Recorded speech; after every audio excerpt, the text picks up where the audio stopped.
Good morning. Silicon mobile సమర్పిస్తున్న business breakfast షోకి స్వాగతం. యుఎస్ మార్కెట్స్ లాస్ట్ నైట్ భారీ నష్టాలతో క్లోజ్ అయ్యాయి. డాలర్ ఇండెక్స్ 12 ఇయర్ హై దగ్గర ఉంది. సో డాలర్ ఇండెక్స్ను యూరోకి మనం కంపేర్ చేసి చూస్తే 12 సంవత్సరాల కనిష్ట స్థాయికి పడిపోయింది యూరో. సో డాలర్ ఇండెక్స్ 98.5, ఇప్పుడైతే 98.6 దగ్గర ఉంది. సో 100 వైపు కదులుతోంది డాలర్ ఇండెక్స్. హిస్టారికల్ హైస్ దిశగా వెళ్తుంది. డాలర్ చాలా స్ట్రెంత్ పుంజుకోవడంతో సేఫ్ హ్యావెన్ అసెట్స్ వైపు ఇన్వెస్టర్స్ మొగ్గు చూపుతున్నారు. రిస్క్ ఆఫ్ మూడ్లోకి వచ్చేసారు. సో యుఎస్ మార్కెట్స్ మొన్న సాధించిన లాభాలను నిలబెట్టుకోలేకపోయింది. నిన్న భారీ నష్టాలు. డౌ జోన్స్ ఇన్ఫాక్ట్ 330 పాయింట్ల వరకు నష్టపోయింది. ఫుట్సీ కూడా అటు యూరోప్లో 2.5% నష్టంతో క్లోజ్ అయింది. సో జాబ్ ఓపెనింగ్ నెంబర్స్ బాగా పెరిగాయి. 2.5% పెరిగి 50 లక్షలకు చేరాయట. సో జాబ్ అంటే కొత్త ఉద్యోగాలు అక్కడ సృష్టించబడుతున్నాయి యుఎస్ ఎకానమీకి సంబంధించి. సో ఇప్పుడు ఉన్న ఉద్యోగాలు విడిచిపెట్టి వెళ్లే వాళ్ళ సంఖ్య పెరుగుతోంది. సో జాబ్స్లో క్విక్గా మూవ్ కావడానికి, ఇంతకుముందు ఉన్న ఉద్యోగాన్ని కాపాడుకోవడమే గగనం అన్నట్లుగా ఉన్న పరిస్థితి నుంచి కొత్త ఉద్యోగాలు వస్తున్నాయి కాబట్టి ఇక జాబ్ మార్కెట్స్ చాలా యాక్టివ్గా ఉంది. సో ఈ జాబ్ డేటా లాస్ట్ వీక్ వెలువడిన తర్వాతనే మనం మార్కెట్స్లో చూస్తున్నాం ఇంట్రెస్ట్ రేట్స్ పెరుగుతాయన్న కన్సర్న్స్ ఎక్కువ అయిపోయాయి. సో యుఎస్లో ఇంట్రెస్ట్ రేట్స్ పెరిగితే ఇన్వెస్టర్స్, ఇంకా యుఎస్ ఇన్వెస్టర్స్ ఇతర మార్కెట్స్ వైపు, ఎస్పెషల్లీ ఎమర్జింగ్ మార్కెట్స్ వైపు అంతగా దృష్టి సారించలేమో. ప్రత్యేకించి భారత్ లాంటి మార్కెట్స్కు నెగిటివ్ అవుతుందేమో. ఇటువంటి కన్సర్న్స్తోనే మన మార్కెట్స్ భారీగా నష్టపోతున్నాయి. లాస్ట్ 5-6 సెషన్స్గా ట్రెండ్లో చాలా చెప్పుకోదగిన మార్పు వచ్చింది. సో ఇవన్నీ అఫ్ కోర్స్ నియర్ టర్మ్ కన్సర్న్సే కావచ్చు, లేదా షార్ట్ టర్మ్ కన్సర్న్స్ కావచ్చు. బట్ వీటి ప్రభావం వలన కొంత మార్కెట్స్లో నెగిటివ్ సెంటిమెంట్ అండ్ ప్యానిక్ వాతావరణం కనిపిస్తుంది. ఇవాళ కూడా మార్కెట్స్ నెగిటివ్గానే ఓపెన్ అయ్యే అవకాశాలు కనిపిస్తున్నాయి ఏషియన్ మార్కెట్స్ ట్రెండ్ బట్టి చూస్తే. సో 17th మార్చిన ఎఫ్ఓఎంసీ మీటింగ్ ఉంది. ఇందులో ఒక ఇండికేషన్ వస్తుంది మనకి. యుఎస్ ఫెడ్ ఎప్పటి నుంచి ఇంట్రెస్ట్ రేట్స్ పెంచుతుంది అన్న అంశానికి సంబంధించి ఒక చిన్న స్పష్టత వచ్చే అవకాశం ఉంది. అందుకని ఈ సమావేశం కోసం అందరూ ఎదురు చూస్తూ ఉన్న పరిస్థితి ప్రస్తుతం. సో నర్వస్నెస్ ఉంది. మెక్సికన్ పెసో లాంటి స్టాక్స్, కరెన్సీస్ చాలా, లీరా అలాగే పెసో, ఇటువంటి ఎమర్జింగ్ మార్కెట్ కరెన్సీస్ అన్ని కూడా రికార్డ్ లోస్ దగ్గర ఉన్నాయి. ఎన్, పౌండ్, ఈ రెండు కరెన్సీస్ మినహా మిగతా currencies including our own rupee, మన రూపాయి కూడా డాలర్తో చాలా బలహీనంగా ట్రేడ్ అవుతుంది. 63 రూపాయల దిశగా వెళ్తుంది అంటున్నారు డాలర్తో రూపాయి. సో ప్రస్తుతానికి కరెన్సీస్ అన్ని వీక్గా ఉన్నాయి. Only dollar strongest currency in the entire world. So ఈ సమయంలో నిఫ్టీ మేబీ మరింత లోవర్ లెవెల్స్ టచ్ చేసే అవకాశం కనిపిస్తుంది. ఈవెన్ 8500 లెవెల్ టచ్ చేసిన ఆశ్చర్యం లేదంటున్నారు. సో ఎఫ్ఐఎస్ మొదటిసారిగా 12 సెషన్స్ తర్వాత నిన్న సెల్లింగ్కి వెళ్లారు. సో ఆల్మోస్ట్ 750 కోట్ల రూపాయల వర్త్ స్టాక్స్ వాళ్ళు క్యాష్ మార్కెట్స్లో సెల్ చేయడం చూసాం. సో ఓవరాల్గా చూస్తే పీక్ లెవెల్స్ నుంచి నిఫ్టీ 9000 లెవెల్ను టచ్ చేసి రావడం చూసాం. అక్కడ నుంచి 400 పాయింట్లు నష్టపోయింది సుమారుగా. అలాగే బ్యాంక్ నిఫ్టీ 1800 పాయింట్స్ కోల్పోయింది. సో ఏదైనా బౌన్స్ బ్యాక్ వచ్చే ఛాన్సెస్ ఉన్నాయి ఇక్కడ. మేబీ 70-100 పాయింట్స్ ర్యాలీస్ మనం చూసినా కూడా అక్కడ మళ్ళీ షార్ట్ సెల్లర్స్ రెచ్చిపోయే పరిస్థితి కనిపిస్తుంది.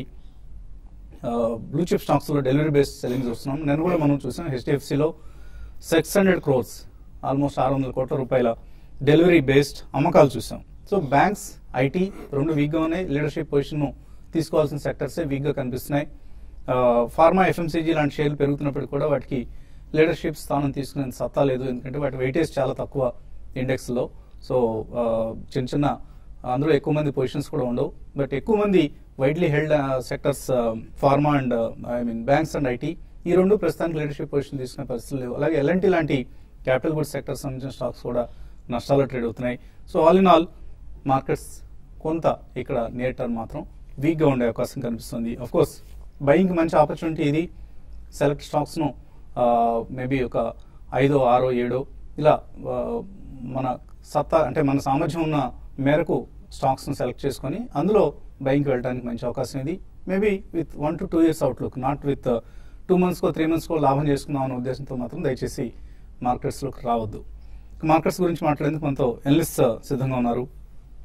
సో లాస్ట్ నైట్ కూడా చాలా వీక్గా మార్కెట్స్ క్లోజ్ అయ్యాయి. యుఎస్ మార్కెట్స్, ఏషియన్ మార్కెట్స్ కూడా అదే పరిస్థితి కనిపిస్తుంది.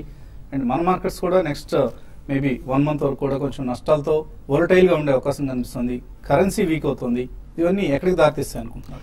బేసికలీ వీక్నెస్ కొద్దిగా ఎక్కువ కనిపిస్తుందండి. చిన్న ట్రేడింగ్ బౌన్స్ బ్యాక్స్ ఉండొచ్చు కానీ బట్ 31st March రిజల్ట్స్ అయిన తర్వాతనే in the next 2 months maybe April and May usually ఒక సేయింగ్ ఉంది మార్కెట్ లో sell in May and go away అని. So probably we can see the weakness going forward in the next 1 or 2 months also. మధ్యలో trading bounces వస్తాయి, maybe 50 to 100 points or 100 to 150 points నిఫ్టీలో రావచ్చు. So ఇది మనం పక్కన పెడితే మీరు ఇందాక మెన్షన్ చేసింది euro dollar parity. So actually Europeans want that అండి. ఆల్మోస్ట్ న్యూట్రల్ అయిపోతే ఆ రెండు కూడా European exports will be more అని చెప్పే ఆశాజనకం వాళ్ళు వ్యక్తం చేస్తున్నారు. ఎందుకంటే యూరోప్ హ్యాస్ బీన్ రీలింగ్, అంటే లాస్ట్ 3 to 5 years లో కూడా బారింగ్ 1 or 2 economies యూరోప్ లో వీ సీన్ అమేజింగ్ వీక్నెస్.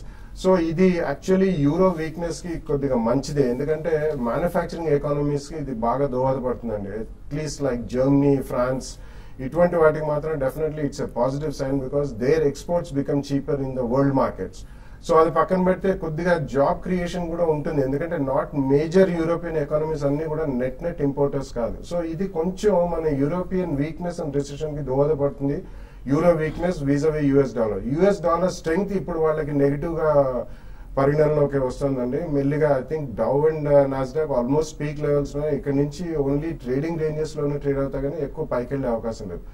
వీటి ఎఫెక్ట్ ఇండియన్ మార్కెట్స్ మీద ఎలా ఉంటుంది? Indian markets eventually follow only fundamentals అండి. సో మనకి ఈ క్వార్టర్ రిజల్ట్స్ అంత ఆశాజనకంగా ఉండవు అండ్ ఇయర్ ఎండ్ రిజల్ట్స్ కూడా సింక్రనైజ్ అవుతాయి. కాబట్టి అది చూసిన తర్వాతనే maybe first quarter another 1 or 2 quarters మొన్న మనకి జరిగిన రేట్ కట్లు కానివ్వండి, infusion of capital in to the economy by government of India, ఇవన్నీ కూడా చర్యలు చేపట్టిన. నిన్న మనకి లోక్సభలో ల్యాండ్ బిల్ క్లియర్ అయింది, రాజ్యసభలో కూడా అది క్లియర్ అయితే ఐ థింక్ వీటన్నిటి లాగ్ ఎఫెక్ట్ అనేది అట్లీస్ట్ 2 to 3 quarters పడుతుందండి క్యాపిటల్ ఫార్మేషన్ కి. సో అప్పుడు మనకి definitely it will be good and followed by మనకి ఏప్రిల్లో నెక్స్ట్ మంత్ లో ఐఎండి డేటా కూడా వస్తుంది. ఫస్ట్ రీజనబుల్లీ గుడ్ మాన్సూన్ ఉంటే మాత్రం I think we're again headed back to some stronger days over the next 1 or 2 years. So ఈ weakness ఉపయోగించుకుని Indian stock market లో మనం సెలెక్టివ్ గా మంచి షేర్లు కొనుక్కుంటే it can be even some of the large cap stocks.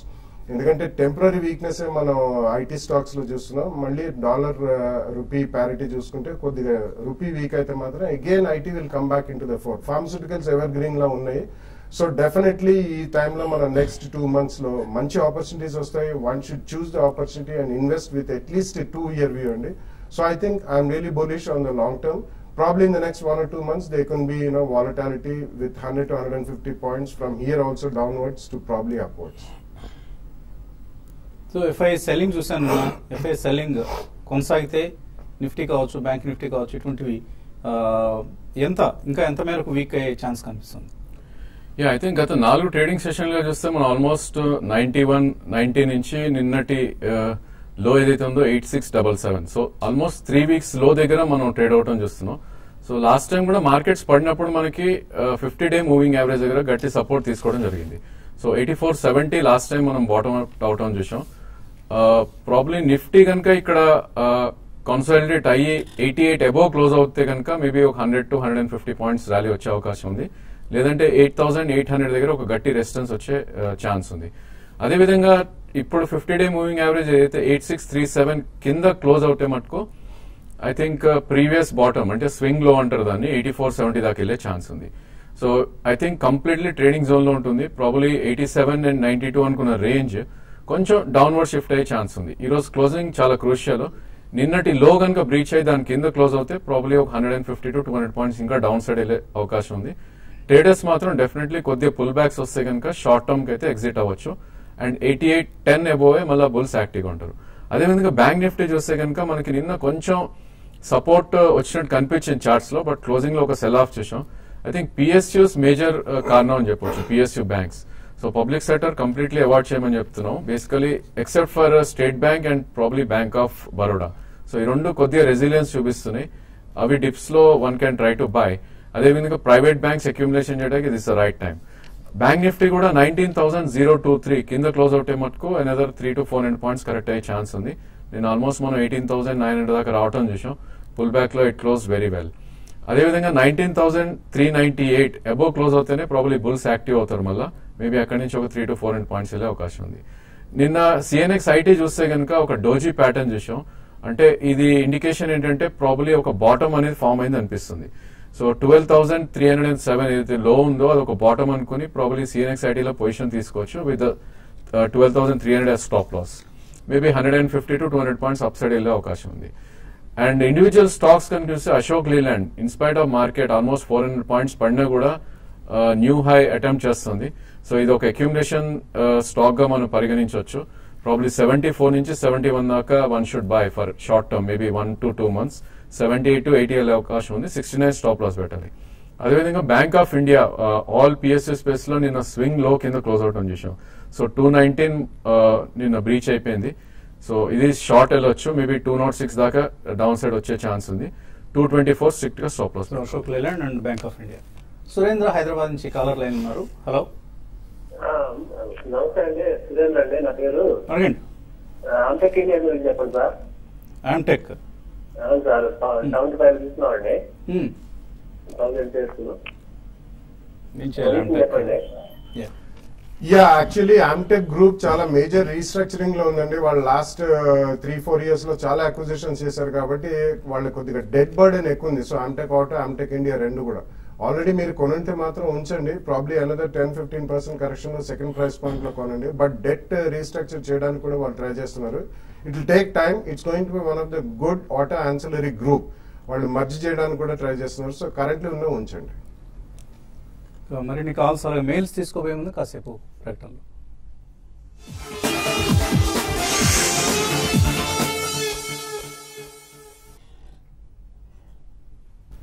Celkon mobile సమర్పిస్తున్న business breakfast తిరిగి స్వాగతం. తర్వాత కాలర్ లైన్ ఉన్నారు మంచిర్యాల నుంచి దినేష్. హలో. హలో సార్, నమస్తే. నమస్తే అండి, అడగండి. సార్ నా సింటెక్స్ ఇండస్ట్రీస్ 120 లో బై చేశాను 2000 షేర్స్. రేట్ కొంచెం తగ్గుతుంది, ఏం చేయమంటారు? అన్నిటితో పాటు తగ్గుతుందండి పెద్దగా. కంపెనీకి సంబంధించి నెగిటివ్ గా అయితే ఏమి కనపట్లేదు Sintex. Probably stock last 6 months లో కనుక చూస్తే మనం 66 నుంచి 120 దాకా వెళ్ళటం చూసాం. సో రిట్రేస్మెంట్స్ అనేది సహజం, చాలా వరి అవ్వాల్సింది లేదు. అంటే any stock which is trading about 20-day moving average ఇది మంచి స్టాక్ కే పరిగణిస్తాం మనం. సో డెఫినెట్లీ హోల్డ్ చేయండి ఇక్కడ. ప్రాబ్లీ 102, 103 వస్తే మీరు ఇంకా యాడ్ చేయొచ్చు. మేబీ 3 to 6 months లో 130, 135 దాకా వెళ్ళే అవకాశం ఉంది. ఉయ్యూరు నుంచి రామకృష్ణ లైన్ ఉన్నారు. హలో సార్, నమస్తే సార్. 1 year బ్యాక్ బాలా గారు నెరలకు రికమెండ్ చేశారు సార్. 1150లో 120 షేర్లు ఉన్నాయి సార్. ఆల్రెడీ 100% ప్రాఫిట్ లో ఉంది సార్. అది ఇంకా 1 year 1 or 2 years అట్టి పెట్టుకోవచ్చు అంటారా, లేకపోతే క్లోజ్ చేయమంటారా? హన్సాయ్ నెరోలాక్. నో డెఫినెట్లీ ఉంచుకోమని చెప్తానండి. వాళ్ళు స్ప్లిట్ కూడా అనౌన్స్ చేశారు. ఆల్మోస్ట్ 2300 దగ్గర మీరు ఆల్మోస్ట్ 100% ప్రాఫిట్ ఉన్నారు మీరే చెప్పారు. బట్ నెక్స్ట్ 2-3 years కూడా ఎక్సలెంట్ ఫ్యూచర్ ఉందండి. It's one of the finest paint companies కాబట్టి తప్పకుండా ఉంచండి. మీకు డబ్బు అవసరం లేకపోతే డెఫినెట్లీ ఉంచండి. తర్వాత కాలర్ రాజు శ్రీకాకుళం నుంచి. హలో.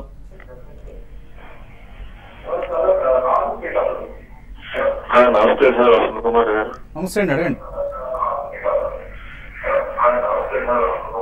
అడగండి, టీవీ వాల్యూమ్ తగ్గించండి. ఆర్గానిక్స్ ఇండియాలో ఆప్టో సర్క్యూట్స్ లో hello Organics Indian opto circuits అలాగే పటేల్ ఇంజనీరింగ్ పరిస్థితి సార్. పటేల్ ఇంజనీరింగ్ యానాలు పెట్టి హోల్డ్ చేస్తున్నాం. అలా పెరిగిపోతుంది, తగ్గిపోతుంది. ఈ రెండు ఆర్గానిక్స్ ఆప్టో సర్క్యూట్ రెండు కొనొచ్చు ఈ రేట్లో లాంగ్ రన్ కి. ఓకే అండి. డెఫినెట్లీ రెండు కొనకూడదండి. బేసికలీ మార్కెట్స్ పెరుగుతున్నప్పుడు ఈ స్టాక్స్ కిందకు వస్తాం చూస్తున్నాం. సో ప్రాబ్లీ ఐ థింక్ రెండు కూడా అవాయిడ్ చేయడమే బెటర్. వీటికన్నా హౌసింగ్ ఫైనాన్స్ స్పేస్ లో కానీ లేకపోతే మిడ్ క్యాప్ ఐటీఆర్ ఫార్మా తీసుకోవచ్చు. ప్రాబ్లీ బాట్రానిక్స్ కొద్ది బెటర్ గా ఉంది చార్ట్స్ పరంగా చూస్తే కనుక. మీరు స్ట్రిక్ట్లీ స్టాప్ లాస్ పెట్టుకుంటే కనుక 1190 కింద స్టాప్ లాస్ పెట్టి మేబీ 15.5 కి ట్రేడింగ్ పొజిషన్ లాగా తీసుకోవచ్చు. వెంకటరమణ హైదరాబాద్ నుంచి అడుగుతున్నారు. హలో. హలో, అడగండి వెంకటరమణ. బాలగారితో మాట్లాడాలండి. అడగండి సార్. క్యాపిటల్ ఫస్ట్ బాలగారు కొనమని చెప్తున్నారు కదా. యాక్చువల్లీ దానికి అంటే 5 years, 10 years, 15 years అని చెప్తున్నారు ఆయన. దాని గురించి ఒకసారి మళ్ళా తెలుసుకుందామనండి. ఎందుకు అంత స్ట్రాంగ్ గా రికమెండ్ చేస్తున్నారు? Yeah, basically it's one of the strongest non banking financial services company అండి. లాస్ట్ 6-8 months నుంచి చెప్తున్నా. ఆల్మోస్ట్ అది 30% పైన పెరిగింది. 300 నుంచి ఆల్మోస్ట్ 400 to 420 జోన్ ఉంది. ఎందుకంటే వాళ్ళు కూడా ఒక స్మాల్ బ్యాంక్ కి అప్లై చేశారు నెంబర్ 1. నెంబర్ 2 వాళ్ళు మిడ్ అండ్ స్మాల్ సెగ్మెంట్ లో చాలా స్ట్రాంగ్ పోర్ట్ఫోలియో బిల్డ్ చేశారండి, which is a high risk portfolio, but risk management తో కూడుకొని వాళ్ళు డెఫినెట్లీ చాలా మంచి పోర్ట్ఫోలియో బిల్డ్ చేశారు, which is a vacuum area in NBFCs. అందుకని లాంగ్ టర్మ్ కి రికమెండ్ చేయడం జరుగుతుందండి. కాబట్టి మీరు 2 ప్రైస్ పాయింట్స్ లో ఇప్పటి కూడా కొనండి, బట్ హ్యావ్ అట్లీస్ట్ అంటే మీకు 2 years ప్లస్ వ్యూ అండి. దాని తర్వాత మీరు ఎంత పెరుగుతుందో ఎంత ఉంచుకుంటారో అనేది మీ ఇష్టం. But it's going to be one of the good non banking financial services companies with a niche portfolio. Eluru నుంచి Guru Pratap Reddy. Hello, good morning sir. Good morning, అడగండి. అసలు ఇప్పుడు ఎకాలు దాని ఫండమెంటల్ ఏమైనా డిక్రీవియేషన్ వచ్చిందా? ఎందుకంటే ఆల్మోస్ట్ 60 రూపీస్ నుంచి ప్రతి రైస్ లో కూడా అది ఫాలో అవుతుంది, ఆల్మోస్ట్ హాఫ్ అయిపోయింది, 30 రూపీస్ వచ్చేసింది. ఈ లెవెల్లో మీరు కొనొచ్చా? లేకపోతే మునుపు ఏంటంటే అనలిస్ట్ చాలా మంది తెలంగాణ ఇండస్ట్రీ మంచిది చూసేవారు, తర్వాత అది చాలా తోట అయిపోయింది. ఈ తెలంగాణ కూడా ఫండమెంటల్ గా జరుగుతుందా సార్? ప్రకాలు కొనుక్కోవచ్చా ఇక్కడ బాగా తగ్గింది కాబట్టి? యా, బేసికలీ ఇది ఒక ఇంటర్మీడియట్ డౌన్ ట్రెండ్ లోకి రావడం చూసామండి. ఎప్పుడైతే ఇది 39 బ్రీచ్ అయిందో, సో ఒక ఇంటర్మీడియట్ డౌన్ ట్రెండ్ లో ఉంది ప్రస్తుతం స్టాక్. సో బాటమ్ అనేది ఎక్కడ అనేది వెరీ టఫ్ టు సే ఇక్కడ, ఎందుకంటే ఇది ఆల్మోస్ట్ లాస్ట్ 7 months నుంచి మార్కెట్ అగేన్స్ట్ వెళ్తున్న స్టాక్. సో 68 నుంచి మనం ఆల్మోస్ట్ 32 దాకా పడుతుంది చూసాం. ప్రాబ్లమ్ మీకు రిస్క్ కవర్స్ ఉంటే కనుక మేబీ ఇక్కడ 2 price points లో యూ కెన్ ట్రై అండి. మేబీ 32 కరెంట్ మార్కెట్ ప్రైస్ ఉంది, 32 దగ్గర 50% అండ్ మేబీ 28 దగ్గర 50% అటెంప్ట్ చేయొచ్చు. అండ్ స్ట్రిక్ట్లీ 25 కింద క్లోజింగ్ బేసిస్ లో స్టాప్ లాస్ పెట్టాలి. పుల్ బ్యాక్ కనుక 42, 44 వస్తే కనుక అక్కడ ప్రాఫిట్స్ బుక్ చేయొచ్చు. ప్యూర్లీ ట్రేడింగ్ పొజిషన్ లాగా తీసుకోవాలి ఇది. రఘురామయ్య మెయిల్ పంపించారు, లుపిన్ హెస్సెల్ టెక్ ఈ రేట్లో తీసుకోవచ్చా? అలాగే పర్సిస్టెంట్ సిస్టమ్స్, నిన్న మీరు అడిగారు పర్సిస్టెంట్ సిస్టమ్స్ బోనస్ అనౌన్స్మెంట్ నిన్నటితో రికార్డ్ డేట్ ముగిసింది కాబట్టి అక్కడ నుంచి ఇది తగ్గడం చూసాం. సో నథింగ్ టు వరీ అండి. అండ్ ఏం చేయాలి ఇప్పుడు? పర్సిస్టెంట్ కావచ్చు or Lupin and HCL Tech తీసుకోవచ్చు ఇక్కడ? యా, లుపిన్ నిన్ననే మనకు ఇండోర్ ప్లాంట్ లో కొన్ని యుఎస్ ఎఫ్డిఏ అబ్జర్వేషన్స్ చూడండి. సో స్లైట్లీ కరెక్ట్ అవ్వచ్చు. It's a very good stock, తప్పకుండా కొనొచ్చు, but wait for a day or 2. HCL technologies I think definitely it's come bonus అండి. పర్సిస్టెంట్ కూడా I think first price point లో కొనండి. Maybe around bonus shares list అయిన తర్వాత కొంచెం సెల్లింగ్ ఇంకా రావచ్చు. అక్కడ సెకండ్ ప్రైస్ పాయింట్ లో అబౌట్ 5 to 7% తగ్గితే అక్కడ సెకండ్ ప్రైస్ పాయింట్ లో కొనండి. అశోక్ అడుగుతున్నారు, ఫస్ట్ సోర్స్ సొల్యూషన్స్ ట్రైడెంట్ 3 సంవత్సరాల కోసం తీసుకోవచ్చు అక్కడ?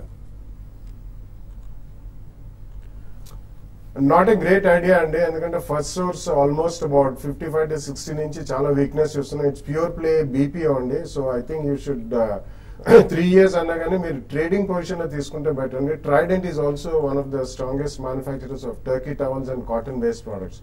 సో చిన్న స్టాక్స్ ప్రైస్ పాయింట్లు ఎంచుకున్నారు, తీసుకోండి, స్టాప్ లాస్ పెట్టండి, but if you make about 15-20% profit book చేయండి. Indraprastha medicals, Genus power, Murudeshwar ceramics ఈ 3 కూడా 1 to 2 years కోసం ఈ రేట్లో తీసుకోవచ్చా? మధుకర్ అడుగుతున్నారు.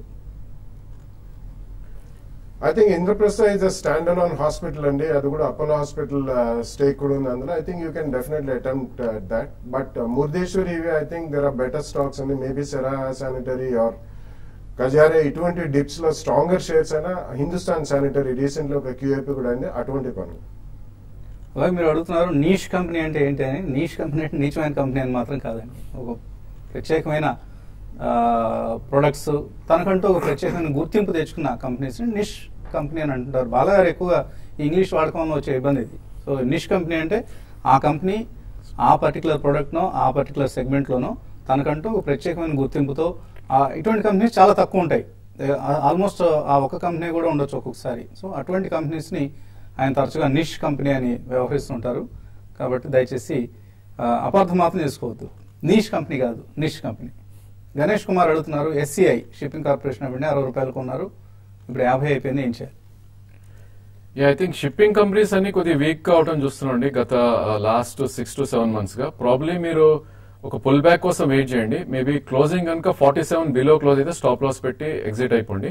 పుల్ బ్యాక్ లో కనుక 57 to 58 వస్తే అక్కడ ప్రాఫిట్స్ బుక్ చేసుకోండి. ప్రసన్న కుమార్ అడుగుతున్నారు, 1 లైఫ్ 160లో పీడీపీఎల్ 27లో హోల్డ్ చేస్తున్నారు, ఏం చేయాలి? I think 1 life is going down అండి. ప్రాబ్లీ మార్కెట్ కి రివర్స్ గా ట్రేడ్ అవుతున్న స్టాక్ ఇది. I think very thinly traded, hardly 1 lakh 2 lakhs అయ్యే స్టాక్స్. ఇట్లాంటి స్టాక్స్ లో డెఫినెట్లీ ఇన్వెస్ట్ చేయకూడదు.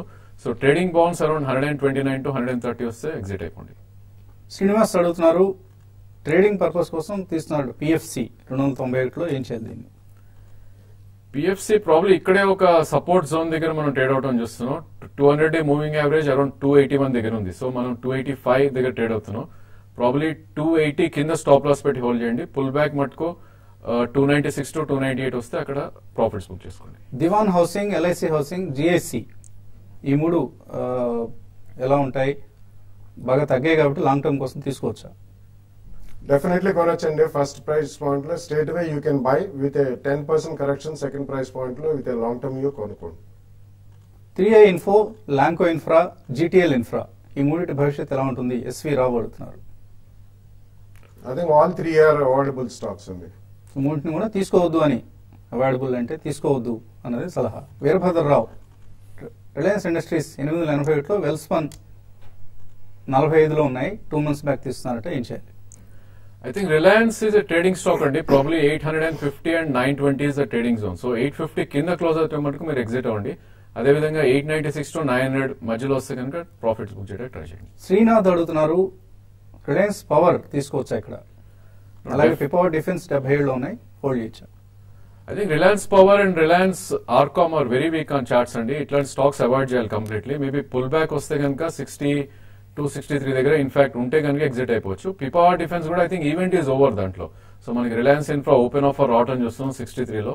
Any trading bounce I think you should exit the position. Bujjireddy అడుగుతున్నారు, జై కార్ప్ 94లో హోల్డ్ చేస్తున్నారు, సెల్ ఆర్ హోల్డ్? అది it's not a great investment stock అండి. I think trading bounce లో మీరు అందులోంచి బయటపడడమే మేలండి.